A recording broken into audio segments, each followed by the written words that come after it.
morning and welcome to News Channel 8. I'm Jerome Agee, and here's what's happening in our territory. Recently, a man's genitals were nearly severed during a vicious attack. News Channel 8's Wes Small files this report. Today we're looking at two cases of domestic violence. The first one, the unspeakable, about a young mother that actually took the life of her 1.5-year-old infant son. We're going to be discussing postpartum depression, as we're not experts, but we're pretty sure the community is, however, that that's what this young lady had suffered from. Then we're going to be talking about an unthinkable crime, the crime of a man's genitals nearly getting severed. And we believe it's domestic violence. He was admitted to Juan Louis Hospital recently. I could think of no better place to talk about postpartum depression and also an attack against a man than to come to the Women's Coalition. Here with Clemma Lewis, one of the co-founders, along with Mary Mingus. Let's go inside and talk to Clemma. And here we are with Clemma. I've already introduced her, one of the co-managers here. Co-directors here at Women's Coalition, along with Mary Mingus. Let's go back, Clemma, to the 1.5-year-old baby boy, unfortunately, from Williams Delight, where Human Services was called in to look at the situation with the family for some time, and somehow the poor fella slipped through the cracks, and also the mother did. She unfortunately killed him with a pair of scissors. Unspeakable story when a mother takes her own child's life. Postpartum depression? I would think so. I mean, I haven't interviewed her. I'm not a psychologist or a psychiatrist. I would assume that might have been one of the reasons for it. But I think we need to understand that a lot of people in our community is under a lot of pressure and a lot of stress. And it's really, I don't want to make excuses, really not an excuse for killing your child. There's really no excuse for killing your own baby. But if she needs help, she needs to get the help. But we all need to be more conscious.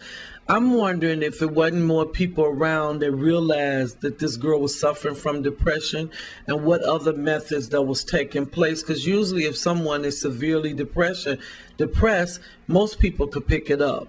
So where was the community? Where was families? Didn't somebody notice she was despondent to this baby? Was there anything that could have been done before it got to this? And if it wasn't, again, my condolences go out to the family members because they lost their grandbaby, they lost their maybe nephews. So my heart always go out to a child that get killed unnecessarily in this community, and that child didn't have to die. Yeah, he didn't have much of a chance either. No, he didn't. Some signs of postpartum depression that family members should be looking out for. I think you should look out for if they're despondent, that their personality have completely changed, they're sleeping a lot, they're not paying attention, they might not be keep taking care of themselves, I mean hygienically, they might not be eating, they might not be sleeping well, they might be irritated, or they just might be into their own space. But you can usually tell because the personality has changed. If this is somebody that was vibrant and doing normal routine things and all of a sudden everything stopped, you know something is wrong. All right. And those are the thing about depression, though, when you live with people, you can tell when your partner or when your family member has changed. It's pretty obvious when a person, because the personality changes. If they sleeping all day, something is wrong. If they don't want to bathe and get dressed, something is wrong. If they're not eating, something is wrong. If they're not taking care of child or paying any attention or showing any affection, something is wrong. All these are pretty common signs of something is wrong. 773-9272.